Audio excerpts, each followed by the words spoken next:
Okay, so I think we can get started. My name is Rose Rocchio, and I'm the Director of Mobile and Web Strategy here at the Office of Information Technology at UCLA. So if you want to talk mobile, come find me at lunch. It's my honor to introduce our keynote. We have Nonny de la Pena, a pioneer in virtual reality. She's known primarily for her work in immersive journalism, and she's the co-founder and the CEO of the Emblematic group. She's also previously been a senior research fellow at the Annenberg School for Communication and Journalism at the University of Southern California. Nonny combines real-time Unity graphics, a cross-platform gaming platform or engine, with real witness audio to create experiences with virtual reality headsets that the user will find impressive, and I'm excited to hear all about it. We have her featured works, which I think you'll probably talk about, are Hunger in Los Angeles, which explores the issue of hunger here in our city. And this was commissioned by the University of Southern California, the Institute for Creative Technologies, and was featured at the 2012 Sundance Film Festival. Another exciting work was The Use of Force, which recreates the story of Anastasio Hernandez Rojas, a Mexican migrant who was beaten to death at the U.S. Border Patrol agents office. This project was funded by the Tribeca Film Institute, Google, and the Associated Press. And also Project Syria, which recreates an instant in the Aleppo district of Syria. The viewer finds himself on a street corner, and the project was commissioned by the World Economic Forum, who used the piece to promote action amongst world leaders. So I'm excited to hear from Nonny de la Pena.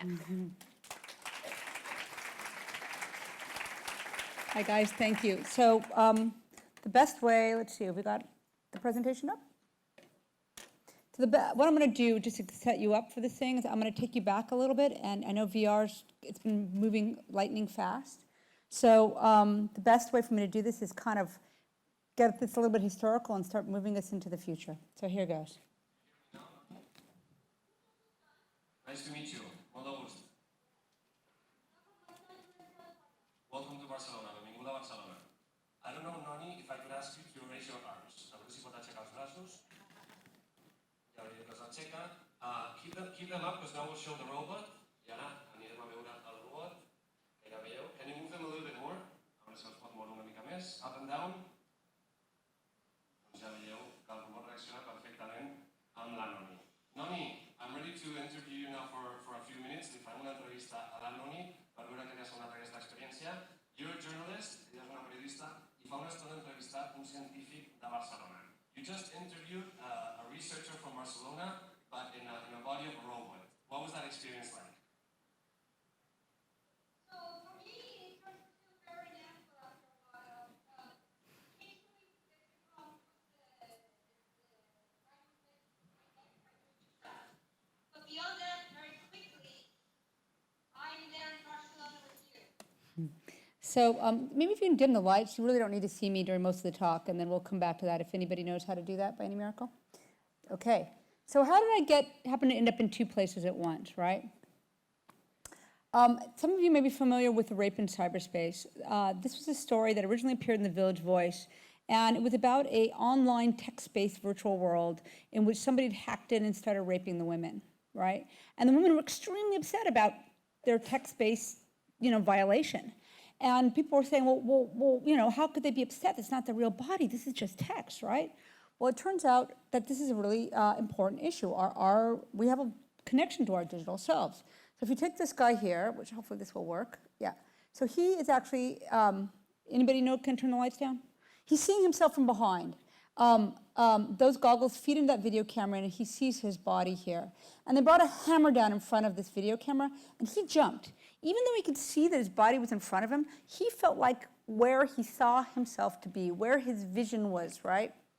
We're hardwired to adopt our virtual representations, our digital selves as real, whether we're thinking about them in text, whether we're in video. And this becomes really interesting when you get into virtual worlds. So while at USC, I was working on a lot in Second Life, and I'll talk about that project in a minute, but I was taking students into Second Life. So I was aware of this issue of sexual harassment, and I wanted to make sure I understood what was going on there.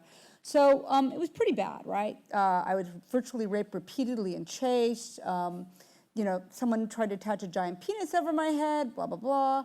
What does having a giant penis look like? This is a video we captured in Second Life that gives you some mad idea of the kind of things that went on there, right?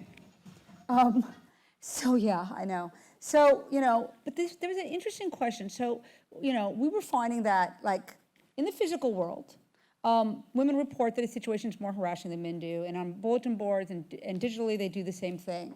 But what was interesting is that we'd actually collected this data. We hadn't started out to ask this question, but when I went back and looked at the data, it turned out that we had enough information on men who took female avatars into Second Life. And they do this for a whole bunch of reasons. I mean, we didn't ask why, but there's some other studies that indicate, like, women are given more favors or, stuff to give them more power in the virtual world, or gifts or whatever, and people talk to them more, et cetera, right? So there's a number of reasons why players might do this, other than some sort of gender identity issues. But here was the amazing thing, that when men played females in the virtual world, they felt more harassed than the women did, right? So okay, you can say, oh, well, this is because they're not used to it and all these very funny things, but here's the crucial point I also want you to take home here. Even if you're playing a completely different character, your connection to your virtual self is incredibly strong, right? These things are intense when you go into VR. So, this again, back to this question, why? Just looking through this box, why do you feel this way? And that digital sense is really quite powerful. Mel Slater and Maria Sanchez, if you want to look into this, call it rare response as if real. So I started using these ideas for something I was calling immersive journalism. And immersive journalism basically puts the audience in a virtual recreation of the scene. We use visual and audio material from good boots on the ground journalism. And that means collecting material just like I did when I was a correspondent for Newsweek, or when I've written for the New York Times, or when I've made documentary films. And yet we got this secondary thing, that sense of presence I've just been describing to you, that sense of connection in these virtual spaces. And we use that to put you on scene for these important stories. Essentially, this is not a new idea. Martha Gellhorn, who was a reporter in World War II, she called it the view from the ground. And Walter Cronkite, one of America's famous correspondents, had a series of films between 53 and 57 called You Are There. These Texians, as they are called, are Mexican citizens. The province is part of the Mexican nation, but their difficulties with the central government have steadily increased. Now there is open rebellion. March 5th, 1836. The siege of the ALAMO.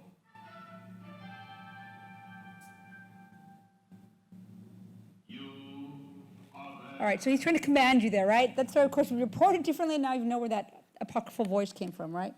Anyway, this has always been tried also in journalism in other ways, like when George Plimpton tried to put you as a regular football player through text.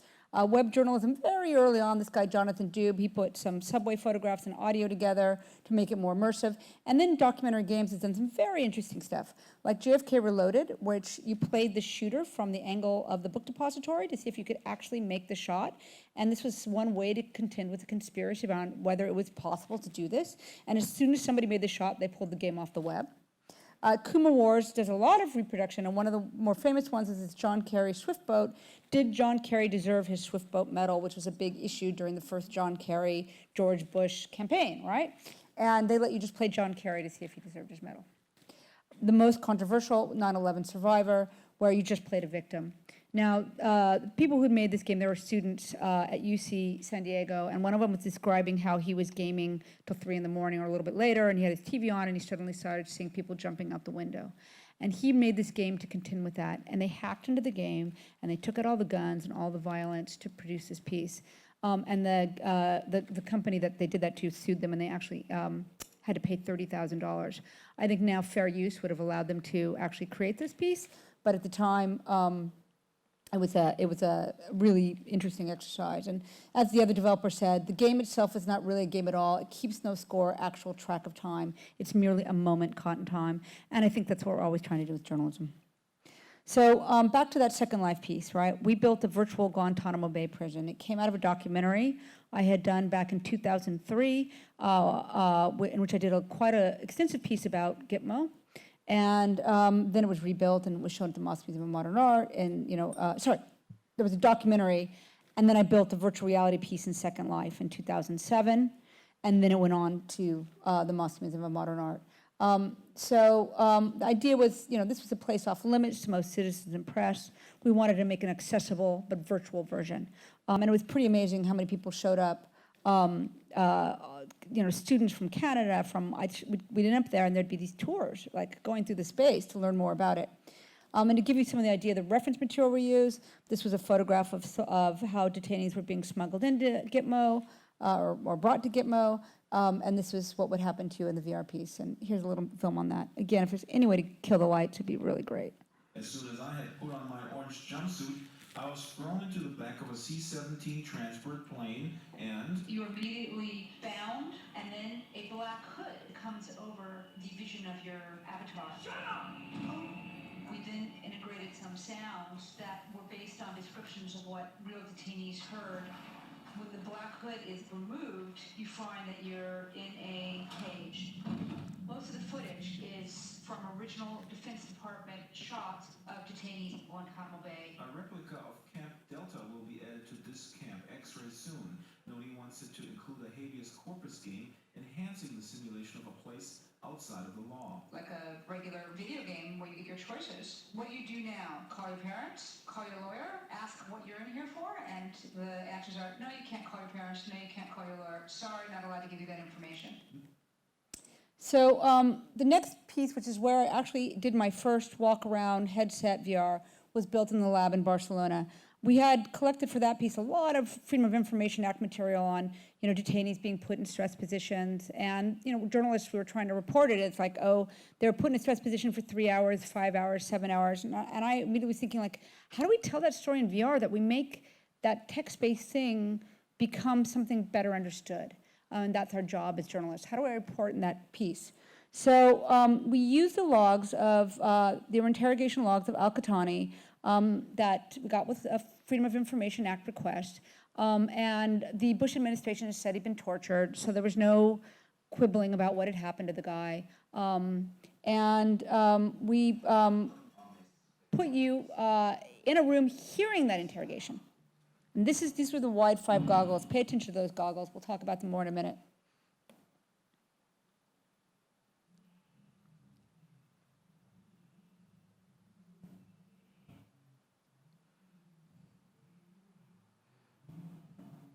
So people wearing a breathing strap, so when they look in that virtual mirror, the person will be breathing at the same time as they were, right?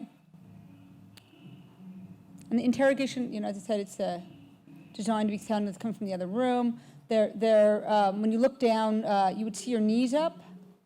So you'd have this feeling of, that your knees were up as well, right? You saw yourself at a hunched position because that avatar in the mirror would move just as you would.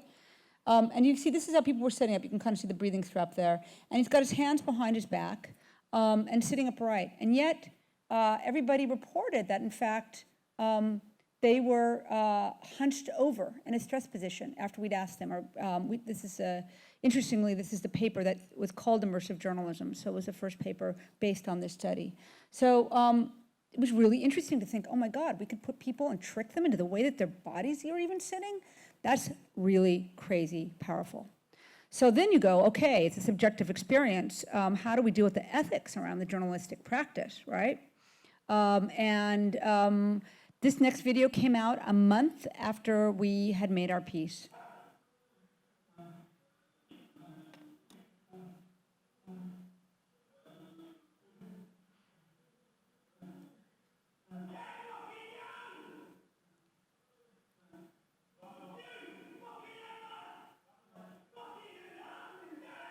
Anyway, it gives you an idea that actually we were trying to put you in that position was actually not inaccurate. There was no visuals available. And yet using all the research that we had and all the descriptions, we actually were able to produce something relatively accurate. So then I'm working at USC as a research fellow. And there's a class going on hunger. And it was called Hunger in the Golden State. And they're doing what now is in a funny way sort of traditional journalism of photos, video, audio, et cetera. And I wanted to make a VR piece, and I kind of held up my hand to the kids, and I'm like, who wants to do a VR piece with me? There was, everybody thought I was nuts, nothing, dead silence. So actually, I got an intern from a professor's daughter from UC Irvine, and she just graduated from high school, and the two of us went out, and we started capturing audio at food banks.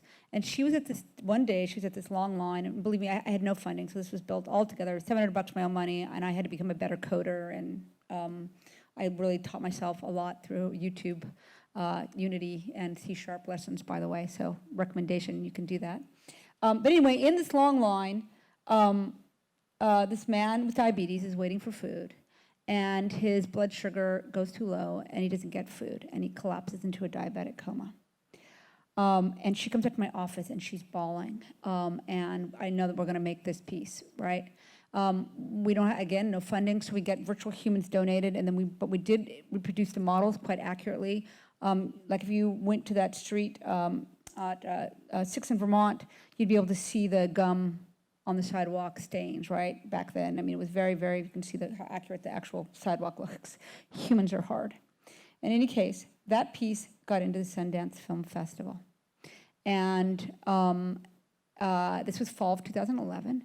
And the only thing we have for goggles are called the Wide 5. And they're $50,000 a pair. And the head of the lab was like, you're not taking that anywhere. It's like, so what are we gonna show? So there's some people kicking around the lab, including this young intern whose face you can't see just yet. And we cobble 2 duct tape pairs of goggles together. And this is what we show up with, something that looks like this box, right? And it's opening night, and I have no idea how people are gonna react.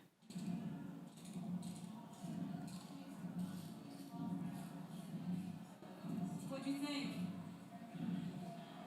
Oh, you're crying. You're crying. Gina, you're crying. You can hear the total shock and surprise in my voice, right? But this happens over and over again. People trying to touch the seizure victim, trying to talk to the seizure victim. And then take another look at those goggles. Again, I wish they're darker in here, but maybe you can see down here at the bottom, and I'll go to this side. I can't do that. But the very bottom under the PR4, it's signed Palmer Luckey, which if some of you know, at that point he's crashed in my hotel room, driving the truck back. 9 months later, he does a Kickstarter for something called the Oculus Rift. And then he manages to sell that company for $2 billion 2.5 years later, ends up on the cover of Time magazine, and we get the most memed cover of Time magazine's history, right? And one other thing you have to note, at that same time, with that same group, they were working on these fold-up mobile viewers. So that was, Sundance was January of 2012. This is me at Google in April of 2012 at an event involving technologists and journalists called Tech Raking, and I'm handing out these mobile fold-up viewers, right, for mobile phones. And last fall, quite a few of you might have gotten your Google Cardboard, right? It was an open source thing. We handed them out, I handed them out all over Google, and then lo and behold, this whole thing comes into being, right? And interestingly, based on a piece on hunger. Moving on. How else have we worked on this technology as it's grown? So this was a man named Anastasio Hernandez Rojas. He had been brought to this country as a boy, never in trouble with the law. Mother's Day, in the downturn, he steals a bottle of tequila and a steak, gets busted, gets deported, tries to sneak back into the country, because his wife has got 5 young kids, and he gets taken to picked up by a border patrol officer who roughs him up. He complains to the supervisor, and then the supervisor, instead of doing anything about it, sends him to a dark area where he is beaten and tased to death.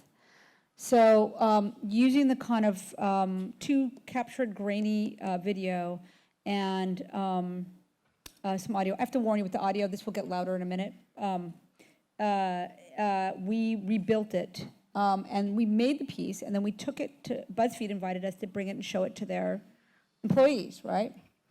So this is a video about what that experience was like, and you'll see that we were still, Palmer's goggles, he wanted to sit down at the computer, and I still wanted to be able to walk around, so I had to make my own goggles for quite a while. I only stopped making goggles about a year ago. Looks like somebody's gonna shock me. That guy's holding a lightsaber back there. I think virtual reality really is like the next big thing. I think it's the new video game, or whatever that means. It's so weird. There's like all these people, and I'm like, what is about to happen? How's this look with my hair? Pretty good, right? Oh, got it. Whoa! This is going to simulate a cell phone, so it's going to be when you press this button here, Yeah. and you hold it up in front of you, a cell phone will appear, and you'll have 6 60 seconds to record whatever you want before your battery dies. So those were controllers before we had headsets with controllers. Oh, I see. Oh my God. That's even crazier. All right, so there's a bunch of cops here. They're like standing around, something's going on. Oh, right here. That's not cool. On the other side of a fence, there's all these people just like kicking and beating this man, and he's screaming. Look at this, and nobody's doing anything about it. Of course nobody's doing anything about it, right? Of course. Because that's what people do, they just watch. Kind of messed up. Oh, here we go. I can cover for it, I think he's handcuffed. I'm looking above. I'm seeing the horror. Hey, we're recording you! Already not moving, but there's like 5 dudes beating him. Same thing, they just are not stopping.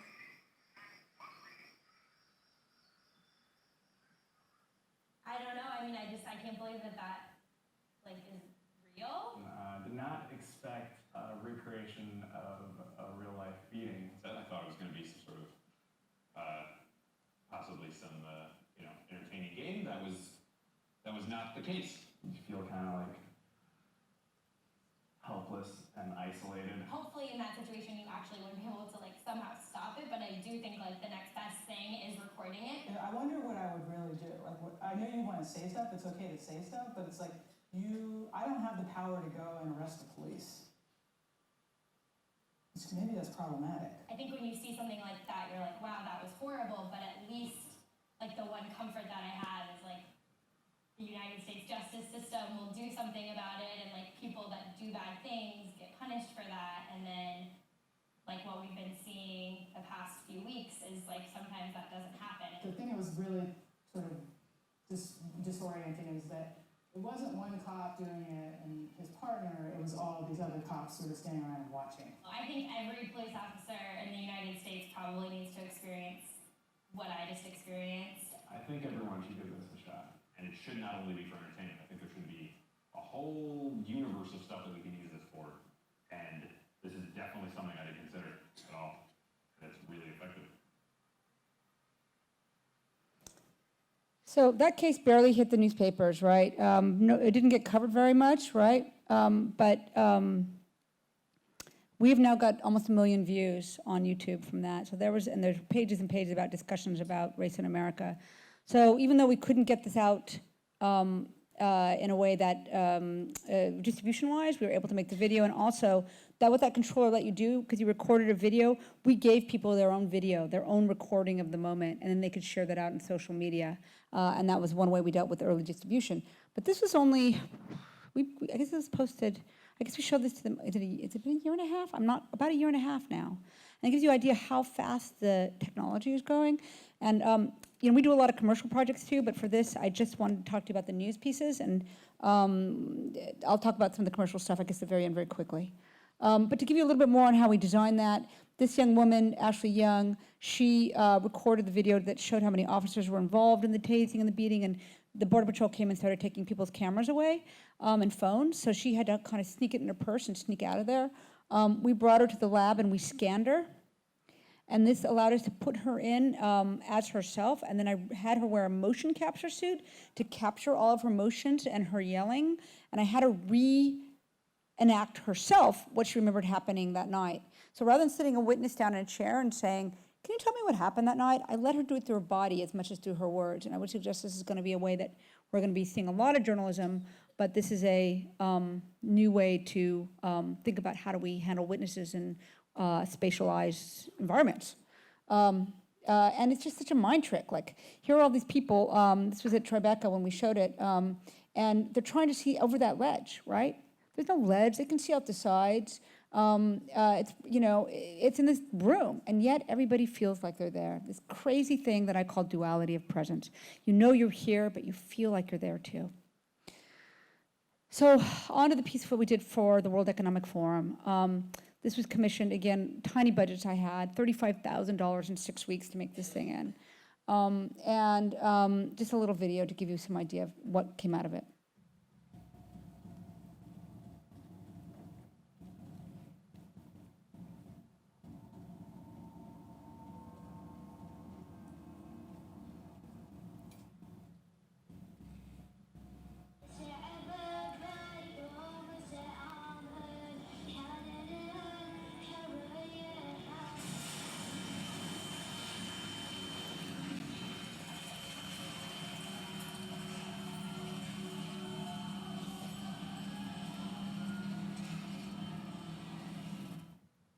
So just to say, some of the audio that was taken from, that we used in the piece, I sent a team to the border of Syria and Iraq to record materials, an area where ISIS became very strong, and within months after that team came back.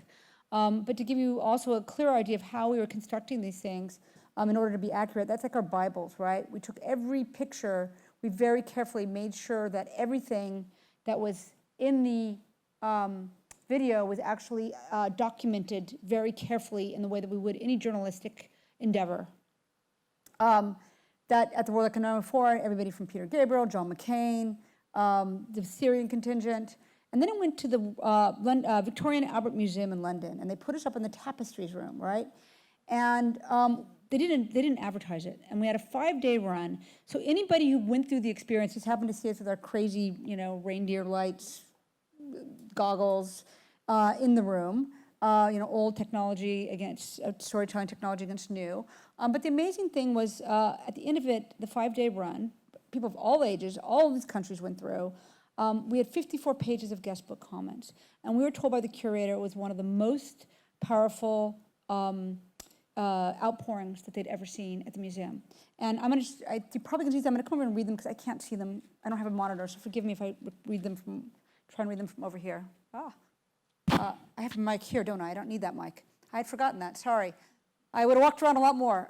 Anyway, absolutely fascinating, a real feeling as if you're in the middle of something you normally see on TV news, empathy for the global citizens, quite frightening, absolutely believable. And then this one, which was one of my favorite ones to get, and you see in the bottom left, this was a very difficult piece to experience as a Syrian whose family is still living in alms. Although I felt that the piece was inappropriate at first, I've certainly changed my mind after experiencing it firsthand. It is important for the world to bear witness to the situation in Syria, and this is a powerful and effective way to do this. I hope that you were successful in growing this technology further. Pretty amazing. Where am I now? Quick turnaround. How do we report our important stories quickly? Trayvon Martin case, we decided we should do it, that it needed to be on a VR space for younger audiences to who might not be reading the news or looking at newspapers or television to make sure these important stories get told. And in this case, we were able to get the architectural drawings of the complex, so we were able to render it out quickly. There was like real estate slides that showed the interior of the apartment, so we were able to use that. We were able to go to a website that offers models, and we were able to buy the exact replica of George Zimmerman's car. And within 5 minutes, we had it. So with only one person in my team working full-time, a couple people part-time, we got this piece together in a week and a half. Again, no money at all for these projects, or this one at the time. What you should know about this case is pretty interesting, is that, I thought there was a video, there it goes. We had a forensic company clean up the audio for us, and they told us that they would testify that they could hear George Zimmerman. I should probably stop that. Sorry, you can't even see it anyway, can you? Sorry. They would testify that they heard George Zimmerman cock his gun as he got out of the car. Now, it took a virtual reality piece to find breaking news, right, in this story. Okay, I'm going to move on to the next piece. More recently at Sundance, we did a piece called Kia. You may or may not know that 6 women a day are killed in this country by their intimate partners, usually with a gun, almost always with a gun. And Kia, her 2 sisters tried to rescue her unsuccessfully from a fatal attack by her ex-boyfriend. And using the 2 911 audio tapes, we're able to put you with their attempt to do this. And you don't see any blood or guts or gore. We never took you to the moment where Trayvon was killed, because we don't use anything. We don't have the real actual source material. We don't take you to the moment where she was killed. The sisters, fortunately, were out of the room at that moment. But what I can show you is how carefully we reconstructed the building with the sisters who are really against gun violence and against domestic violence now, and able to get all their information, et cetera, et cetera. And I want to talk to you a little bit about technology because it's moving on so quickly. There's a lot of interesting questions about, well, why aren't you filming this stuff, right? So these are the headsets that let you use your mobile phone right now, right? cardboard, here we are. These are the kind of cameras you use. You shoot in a 360 video, and it does give you a spherical video happening around you. But, you know, and here's an example of how beautiful it can be. This is something we shot with the BBC in Calais. It can be quite gorgeous. But here's some problems, right? If you look in the corner, there's our cameraman trying to get out of the way. Sorry for the other side. At the bottom, you kind of see him holding up the mic in the corners. That's because the camera shoots everywhere, so you have to get out of the shot. So there's some stuff. I was meant to pull some stuff we have from the Nuba Mountains that we just got back, and it is fantastically amazing. One of the most important unknown stories about Sudan, and I've had a team in there filming, and the material is coming back just mind-blowing. But anyway, with video, right, not that I'm saying we don't do it, there's a couple of problems. First, you get into stitch lines. So if you look at those two women in the black dress, you will see they kind of disappear at one point when they cross in there. That's called a stitch line because the cameras are shooting and you don't have the space right in between to make the things overlay, right? The cameras are all shooting in one direction, and maybe that little piece is missing, and you have to rely on digital work to fix it. And the other difference between 360 video right now is that you can't ever get any closer to the image, right?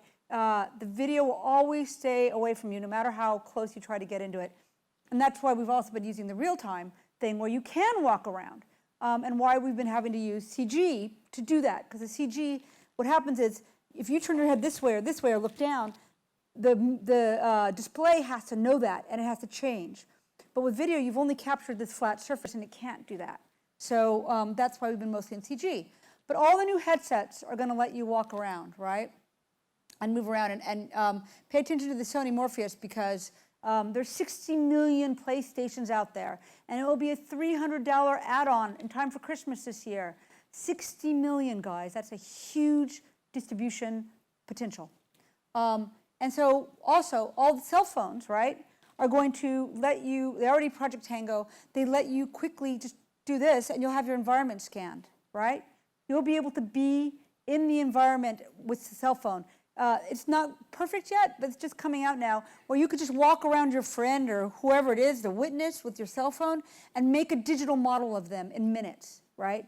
It's still a little bit funky and it's got some quirks, but that's happening right now. Phones can do that right now. So if you imagine, like, if you think about my clunky headset, you know, a year and a half ago, still at BuzzFeed with my clunky headset, and the headsets I can use now, which if some of you will try it, like the Vive and you know, which I was showing you over here, that's the HTC Vive on the top left.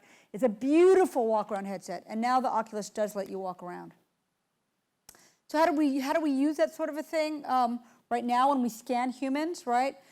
We had a piece at Sundance this year about what happens to young women when they try to go into health centers, and what do they experience. So this was a scanned character, and then I'm almost done. And this is what how we put that audio into a scan character. We have to use what's called motion capture, which I referred to earlier about the young woman and how she did it. But this gives you an idea of real audio that he had to mimic to go under the character. You're a whore. You're a whore. You're a whore. You're a little whore. How about stop being a whore? You whore. Shame on you. Start closing your legs. Start having some respect for your body. Maybe your parents should have aborted you. So it gives you some of the intensity of these pieces, but also cameras are coming out that let you film and let you walk around through them. They're all just starting. There's this one, Lytro and Corporeal, and the company that I'm working with quite closely now, 8i. And you see it's filming from every angle to create video of people instead of CG models. And how do we use that? We just had a soft launch for a piece at the White House on how 40% of homeless youth come from LGBTQ community. And just to sort of see, you can see how there's cameras on that pole against the green. If you see them, you have to have cameras everywhere to film. And we filmed this young man who was thrown out by his family and was homeless. We actually filmed quite a few people. You know, why are so many homeless youth from that community that get thrown out by their families? Finishing up here, we are hiring, and I didn't touch on at all in this talk today the Formula One pieces we've done, the major brands we've done some really fun work besides the hard, intense work, but I wanted you to get some idea of like how do you do nonfiction, right? It's easy to imagine an F1 car or how we do an advertising commercial or much easier to understand.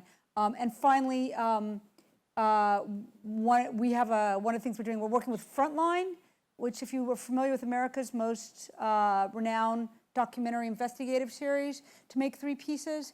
So if you wonder about the ethics of journalism, if that place and we can collaborate, you see that we're doing really very, very ethical work. Most recently, we took photographs of a solitary confinement cell that they had access to, and we're bringing in a former guard and former prisoner, and you'll be able to walk around first the cell, then outside, and hear both their stories about that experience. Okay, whew. It's a lot of material. Q&A, please.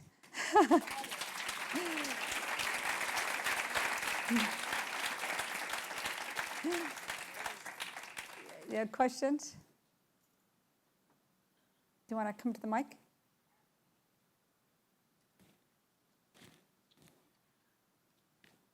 So as the future of VR moves more towards control loops being, you can actually have the experience be a little bit more dynamic, what are you most excited about as far as what that'll enable you to empower people to experience?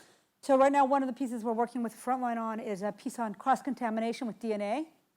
And so it's kind of a whodunit based on a real case. How did this homeless guy's DNA end up underneath the fingernail of a murdered rich Silicon Valley businessman when, as it turns out, he's innocent because they found that he was in the hospital at the time, miles away. So that piece is going to allow us to allow you to, with the controllers, pick up stuff, look at stuff, go through material, try to see how contamination happens, understand how DNA is collected and how it's assayed. And so we will let a lot of agency happen for the audience member. They're going to become the investigator. And it's a way for us to take a real story and engage people. We're also working on one right now. Oh, God, if I couldn't get it done. A bipartisan committee is looking into the establishment of the Women's History Museum. And a report is due to Congress to ask for the, okay to establish a museum, to raise the money to establish a museum on the mall.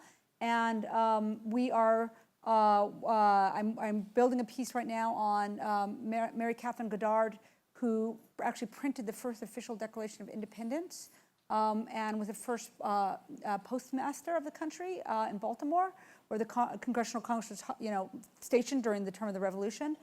And so we would like for you to be able to go in and actually look at some of the stuff she made and maybe even move the press or some way to more engage with the historical space. Hi. First, I want to thank you for the work you're doing. It's impressive from a technology perspective, journalistic and social impact. Thank you. I'm curious to know, just because, naturally because of the medium in which people are receiving the information, it has somewhat of a visceral impact on their mind, body, emotions. What type of follow-up conversation or experience, maybe partnerships you're having to help people integrate that information in a healthy way? Yeah, so this is a really tough thing that you're suggesting because on one hand, by doing journalism, you're not allowed to be advocates, right? So on the other hand, I totally recognize that I'm putting people through this very emotional, intense experiences. And I read people like, a columnist like Nicholas Kristof who does that, and he talks about how we have a responsibility to offer our audience some sort of means to grow, to act on, do stuff. So we try. So for example, with hunger, we put up not only some places you could donate for food, but we also gave you an ability to go to a website that assesses charity. So you can look at your local charity and find out, how much they spend on administration and, action and stuff. So it's a way to give people not only a way to act, but also to get better information about what they're going to act on.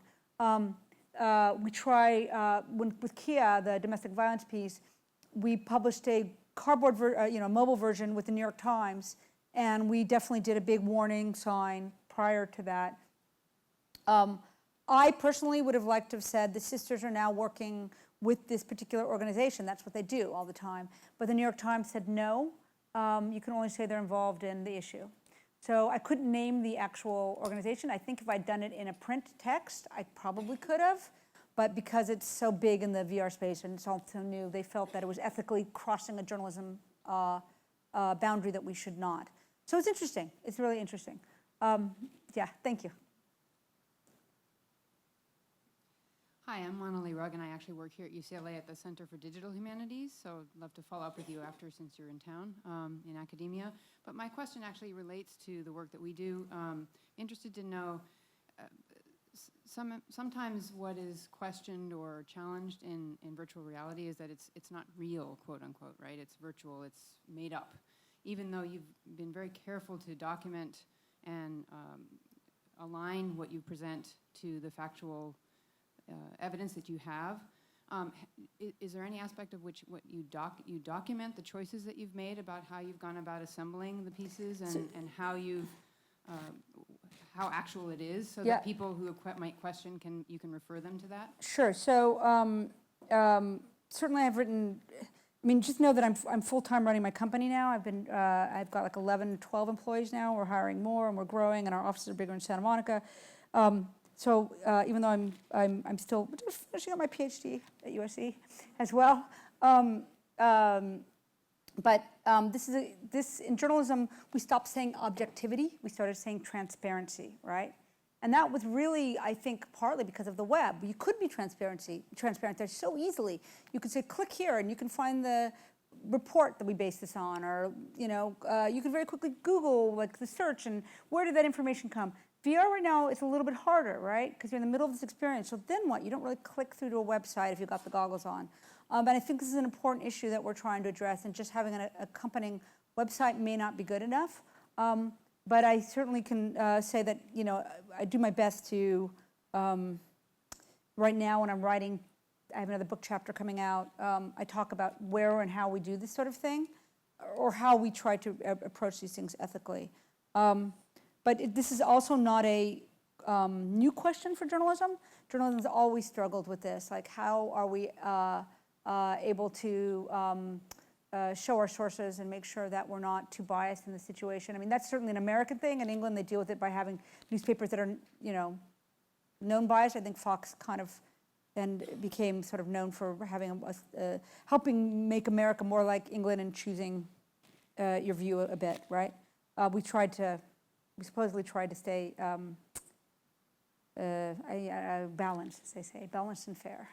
Always relative questions, right? So these are not new issues for journalists to try to figure out. And all I can say is that, I was a correspondent for Newsweek. I made a number of documentary films for the Times, New York Times, LA Times. Anyway, a lot of journalism practice that I brought to bear. And I can only hope that that's going to continue to inform how we offer people better access to the underlying information. Long-winded answer, sorry. Thank you. I don't have a question, actually, but I just wanted to say thank you so much, Nonny. This has been incredible. And it's time for lunch, actually, but I don't think we have any time for any more questions, but Nonny, you're going to be around for a little bit. Yeah. If you have questions, okay. If you have anything else to ask her, please feel free to come up to her for the time that we have her. But we are going to break for lunch. And even if you're not going to send that thing, send me women, I want a diverse studio. Yes. I'm really committed to that. It's been pretty good. I feel like people are leaving right now because they've been, for personal reasons, they've had to go back to England, and I'm losing my balance, and it's making me crazy. So send me people. We've got a lot of stuff. Everything from somebody who's a great journalistic type researcher to, of course, I really want more women engineers. People who are interested in gaming. They can be technology artists as well, interface designers. A lot of the stuff that is in the game world can be applied, but also a lot of journalistic stuff can be applied. And we're really good in the studio of teaching you how to marry the two. I've had some really wonderful young women interns this summer, and I wish I could have read you the letter I just got this morning. It's beautiful. And she'll be back. I'm going to hire her. When she finishes school, she'll be one of the first people I hire. But anyway, please know that's the case. Thank you. Awesome. Let's give Nonny another hand.